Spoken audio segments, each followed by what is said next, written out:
Hello and welcome to this week's Ruby Shoes podcast, bringing you the very best of local entertainment across East Anglia each and every week. As it's the beginning of a new year, I thought I'd start this week by talking to the manager of the region's largest theatre, that's the Ipswich Regent, to get a flavour of some of his must-see show suggestions for 2024. Richie Ross never needs an excuse to have a latte, so we met in the warmth of a bustling coffee shop nearby. So this week for Ruby Shoes podcast, we're sitting in a coffee shop and I'm sitting with Richie Ross. He is manager of the region's biggest theatre in East Anglia, the Ipswich Regent. Richie, I know you're really busy and I appreciate you taking time out to talk to us about the new season. But first of all, I want to say, Panto has come and gone. How did that go for the Regent this year? You know, I'm anybody's for a latte, Steph, so thanks for inviting me. Panto, wow, it seems like it was years ago now. It was only a couple of weeks ago it finished. It was just brilliant for the Regent Theatre this year. I think it was possibly our most successful Panto since about 2008. Really? In terms of ticket sales and income. We had really good customer feedback from it. It was really well produced. We had a great cast. It was a really good Panto. Sleeping Beauty's just got that little bit of magic about it. So yeah, it was really good fun. I was absolutely knackered at the end of it, as I think most of the team were, because it's such hard work. But yeah, it's done and dusted now. Panto has moved on, and now we're looking forward to Jack and the Beanstalk this year. Oh my goodness. Well, before we go heading on to Jack and the Beanstalk, you've got an amazing spring programme coming up, which I've had a quick glance at. But let's talk about some of the highlights for you, because there's so much coming up. It must be hard to know what to talk about. But tell us some of the sort of must-see things that are coming up for the Ipswich Regent. So, you know, I'm a lover of live music. Live music is really good in the region. When you get live music in it, it's a really good atmosphere. So we've got some real big highlights coming up this year. A couple that are really worth noting that I'm very excited about is Tony Hadley with his swing band tour. Oh, brilliant. And Tony is such a consummate professional. He's so lovely. He's got a big following still, and he's a really good performer still. So Tony's on stage in March this year. And then a bit later on, we've got the boy band Blue. Yes. Yeah, coming in May. So looking forward to seeing what they're like live. And then we've got some of the good old classics as well. Alexandra and Neil is also back this year. And the one that I'm really excited about, because she was here a couple of years ago and she was phenomenal, is Paloma Faith. I love Paloma She's Faith. great. She's such an artist on the stage, and she's so lovely as well. And backstage, off stage, she's just really sweet and endearing, and exactly as you think she would be. So really looking forward to some live music this year. And then of course we're known for the big musicals that are coming, and this year we've got something a little bit different. So not so much of a musical, more of a drama. It's Woman in Black. Which is coming up very soon in February. That's quite scary, isn't it? Yeah, and again, just something we don't normally do, but I'm just think it's going to be a really special show to have at the Regent, so I'm really looking forward to that as well. So yeah, lots coming up, and then we've got some real good old classes. We've got Grease later in the year. Come Away With Me is coming as well. And then getting towards this time next year, I know it's a long way thinking about it, we've got Only Fools and Horses, which when it went on sale, I think I can safely say was the fastest, quickest selling musical that we've had in many, many, many years. Oh my goodness. I mean, it's one of those things that it's timeless, isn't it? You know, the gags and everything in Only Fools and Horses are hilarious. I can't imagine that set to music. It must just enhance it. It must be so brilliant. I think it's got such a cult following, and it's one of those shows, isn't it, that spans generations. Yeah. You know, the comedy is still relevant today as it was in the 80s. So really looking forward to seeing what that's like. And you know, I think there's no show on sale at the moment that's not under 50% sold. So that will no doubt sell out completely every single performance. So really looking forward to that. And we've still got some shows we're looking at that we've not announced yet. And if we get everything tied up and sorted out, then we've got a really big special musical coming for the start of December. But I can't tell you what. So well, I can, but just not on air. I can pretend to not be recording, and then you tell me, and then I'll just put it out. Okay. Best way to find out about these things firsthand, though? How should people do that? Well, the easiest thing is to go to the website ipswichtheatres.co.uk. What I would say to people is if you sign up to an account on the website and tick all the mailing preferences, then you'll get advanced notifications of shows that are going on sale, and that's the easiest way to find out before anybody else. But yeah, just keep track of the channels on social media. Yeah, brilliant. So I just wondered, because you were saying about Panto coming obviously in December, and it's just left you now. When they all go, it must be really hard for you, because they are literally living in the theatre almost, aren't they? I know they're not actually in the theatre, but they're there every day. Then they go home, which is quite close by. Then they're back again. It must be like one big family. And when they go, you must feel like an orphan, I should think. It's a renowned thing, the Panto Blues in January, and I've suffered it for about the last 20 years. And it's a really weird environment because you form relationships with people really quickly. And because when I started doing this, there was no social media. So you say to people, you know, oh no, Dad, see you again soon, and they'd go and that would be it. But at least you can keep in touch with people now. We've still got a little WhatsApp group, and Vicky Michelle was messaging me on New Year's Day and saying, you know, miss you and all that sort of stuff. So that was really sweet. But yeah, it's a really weird environment because you work together. It's so full on. There's rehearsals, and then there's the production period, and then obviously the shows, and then everybody just goes at the end of it. And because when you, as far as the theatre's concerned, then you start taking down all the Christmas trees, and you go back to what's normal. And it's a bit of a weird month, January. Yeah, but you've got lots to look forward to. Before you go, a little bird once told me, now this might not be right, wasn't there something about you were once Basil Brush in a pantomime? Oh my gosh, yeah. Tell me more about that. You surprised me now that you knew about that. So this is going back to 2008 when I was at the Regent as company manager for Panto. In that day, it was a different production company, and we were doing Aladdin with Deborah Stevenson and Basil Brush, and the guy that is Basil Brush got quite poorly during the run. Oh no! So much so that he, on Boxing Day, during the first show, in between the interval, he ended up going into hospital. So we had 20 minutes from him being taken into hospital before Act 2 started, trying to find out how we were going to carry on with the show. So, in the good old tradition of the show must go on, Richie Ross stepped up to the mark, and I was Basil Brush for the final week. That's a claim to fame, isn't it? Do you know, there's so many people who would love to be Basil Brush. It's I bet an it was quite experience. stressful at the time, though. It was, and there were a couple of funny moments. There was one moment when his tail came off. So his body and his tail were about 4 foot apart. There was another part in the show where he repeated the same line twice. All these things happen, but it was a really weird experience, and it actually cemented my love of the Regent and Ipswich, and hence I'm back now. Oh, I bet. And I mean, because you obviously had to be on stage for that, has that ever kind of given you, if you had the spare time, which I know you don't, but has that ever given you a hankering to actually perform yourself? No, I'm fine where I am, thank you very much. Really? I know where my strengths lie. Oh, I think you'd be fantastic, actually. There's been occasions sometimes when the pantomime dame's not been very well, and people have sort of pushed me towards putting on the oversized bra and the bloomers, but I've managed to stay away from it so far. Well, never say never. Never say never, indeed. Richie Ross, always a pleasure to talk to you. Thank you so much for your time today for Ruby Shoes podcast. Thanks, Steph, and next time the lattes are on me. Okay, you heard it here first.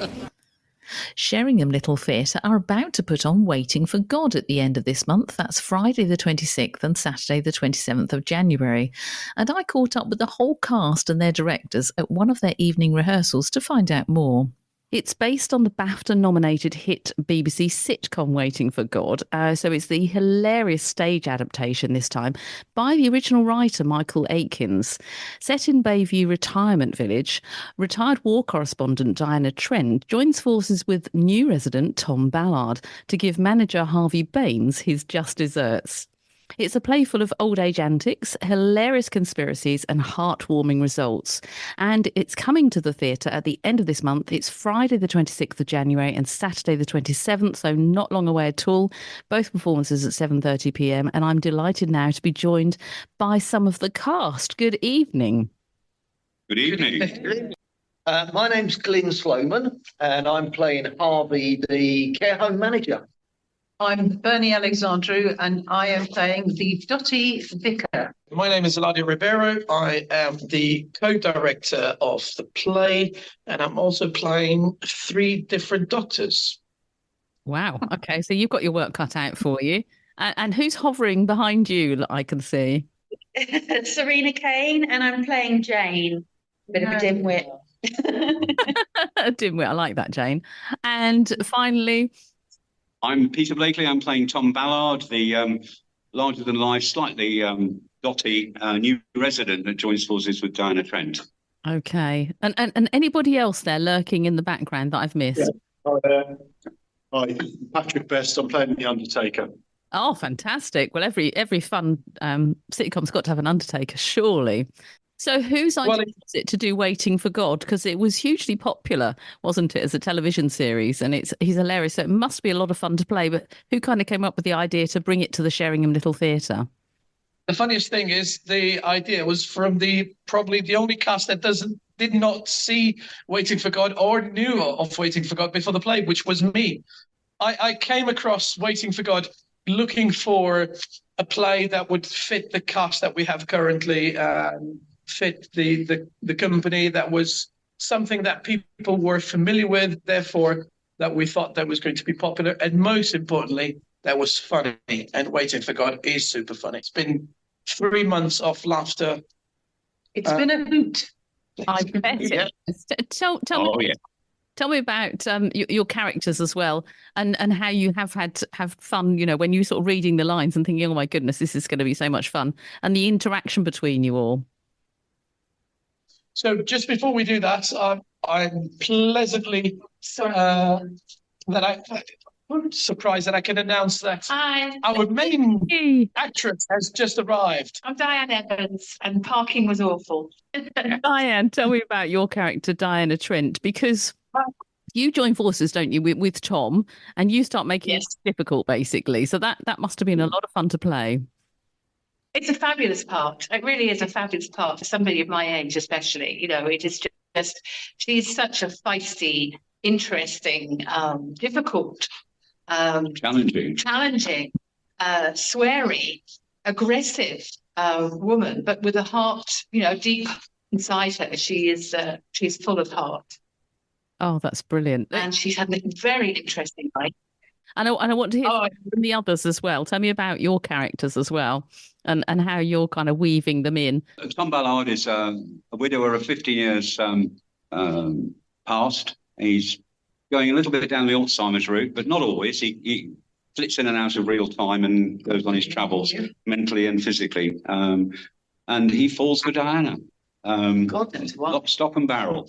And a love story evolves and develops over the course of all the shenanigans that take place at the retirement home, with the very slimy, very slippery Harvey Baines, the manager, and the doting Jane, his assistant. And their love story unfolds as well.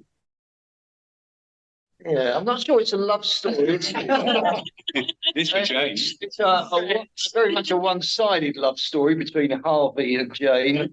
Jane is besotted with him, but Harvey is only interested in one person, and that's himself. The rest of the world, he couldn't care less about. Absolutely. He's a shyster. Jane? There's not much to say about Jane. She's quite ditzy, and as everyone said, she's very much in love with Harvey, and he's kind of the centre of her universe. And that's it, really. She's just says some daft things and she's always a bit behind everybody else. But she did keep Bayview out of the papers. And she did keep Bayview out of the papers. So yeah, well, not a complete lost cause. That's wonderful. So you're rehearsing tonight, I believe. Whereabouts do you rehearse? Do you rehearse at the theatre, or are you in a separate place? So we are. So even though we do the plays at Sheringham Little Theatre, we are a company on its own right called Stage Direct. It's a company that has existed now for over 25 years. We do rehearse in Sheringham, but not at the theatre, apart from our last week where we'll be residents. That's amazing. And which member there has been there the longest? That'll be me. That'll be Bernie. I don't know why. I'm not old though. I'm not old. Would you say that you're always looking for new members for your company? Oh, absolutely. Definitely. Yes. Always. The more the merrier. Yeah. The younger the better. Yeah. But if you're listening to this and thinking, I live near Sheringham, I'd be quite interested in joining an Amdram group. How's the best way to get hold of you? They can get us on our socials on Facebook, Instagram, looking for Stage Direct. they can go on our website, stagedirect.wixsite.com. We have a new play after this one, starting rehearsals somewhere in February and going on stage in May, which is Educating Rita. Oh, wow. Another classic. Brilliant. Final question. I don't know who's going to answer this, but how are the rehearsals going? Do you feel that you're almost ready? There are lots to do. We're ready. We're ready. Perfect. It'll be all right on the night. Absolutely. Well, as Dennis Gordon would have said, absolutely. Exactly. Lovely to talk to all of you. How do people get hold of tickets for Waiting for God, which is at the end of this month? Sheringham Little Theatre, just Google that. You'll go straight onto the page and you can book tickets from there. And they're selling very well. So we're nearly 400 now. So there are only a few seats left. I bet there are. Yeah, that's brilliant. So the tickets are £12.50, and we have, as we said, Friday and Saturday 7:30, and then Saturday matinee 2:30 as well. So 3 performances. Okay, brilliant. All right. Well, that you've heard it here first. Get your tickets. It's going to be an absolute hoot, as Bernie said, and just break a leg, all of you. Thank you very much. Lovely talking to you. Thanks a lot. There's a host of great shows on offer across Suffolk's magnificent theatres, and here are just a selection to tempt you. Wednesday, the 31st of January, brings The Makings of a Murderer at the Ipswich Regent Theatre. Hosted by Scottish detective David Swindle, expect a chilling yet thrilling night while David gives you a unique insight into the minds of murderers. What makes them tick? How were they caught? And he also includes some more famous cases which were never solved, and expects some local connections too. And one for your diary still at the Ipswich Regent Theatre, direct from London's West End, is the legendary production of The Woman in Black, coming to the Ipswich Regent Theatre from Monday the 4th through to Saturday the 9th of March. If you're looking for brilliant atmosphere, illusion and horror, then don't miss the chance to experience the excitement as this drama comes to life at the region's biggest theatre. This play has been witnessed so far by over 7 million people worldwide and continues to delight and terrify in equal measure. The Theatre Royal in Bury St Edmunds brings you The Ghost of a Smile for one night only. On Thursday the 1st of February, they're offering you the chance to witness 2 of Charles Dickens' creepy tales, but with a comic twist. 2 yards to chill and charm. A traveller encounters a ghostly chair in a deserted Edinburgh carriage works. A tipsy reveller is spirited away. Also, their adaptation of A Woman in Black, funnier but with fewer people, they say. The tales are adapted and directed by Gavin Robertson and performed by Nicholas Collette. Looking at the New Wolsey Theatre in Ipswich, they present a modern take on the classic Romeo and Juliet. A hostile and dangerous city, 2 families wage a bitter war and death threats are shouted brazenly in the streets. Will a young innocent couple become a sacrifice of this hateful feud? This pacey and inventive adaptation of Shakespeare's romantic tragedy is specially created for students and teachers, and in fact anyone who's new to this play and would like to see a modern adaptation of Shakespeare's classic. Close to home, Felixstowe Spa Pavilion offers you a night of glam rock. From the producers who brought you the hit show Lost in Music, Get It On is an outrageous celebration of a golden age. Live on stage on Friday the 2nd of February, the costumes, the makeup, the music, you ain't seen nothing yet. So bring your tiger feet and join the Felixstowe Spa Pavilion for a night like no other. If you love the Beatles, then you'll love this and you'll want to pop over to Leiston Film Theatre. The George Harrison Project comes to Leiston on Saturday the 3rd of February from 7:30. A live music celebration showcasing George Harrison's best love hits from his early Beatles songs, his solo career, and of course the Travelling Wilburys. Finally, one more date for your diary. Book lovers will be delighted to learn that Felixstowe Book Festival returns again this year from the 26th to the 30th of June. And to get you in the mood, this year there's a special event the month before, on Sunday the 12th of May, on board the iconic Orwell Lady. The crew of the Orwell Lady invite you to join them for a thrilling 3-hour afternoon river trip on Sunday the 12th of May, and you'll get to meet BBC Radio 4's Robin Ince. He was the 2022 Author of the Year, and he will tell you about his fascinating encounters with astronauts and radio telescope experts while he made BBC Radio 4's The Infinite Monkey Cage.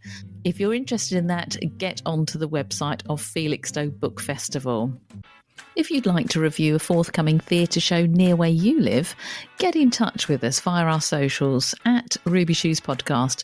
Just let me know what the show is that you're interested in reviewing and when it's on, and tell me a little bit about yourself as well, and you could be a featured reviewer on a future episode. You can always listen again to any of the Ruby Shoes podcasts via Apple or Spotify or your smart speaker. Just ask for Ruby Shoes Podcasts, or simply click on our weekly podcast links on our Facebook page. I'm Steph McIntyre. Thanks for listening, and we'll chat more about live theatre and entertainment in next week's episode. In the meantime, do check out our socials at Ruby Shoes Podcast. See you next week.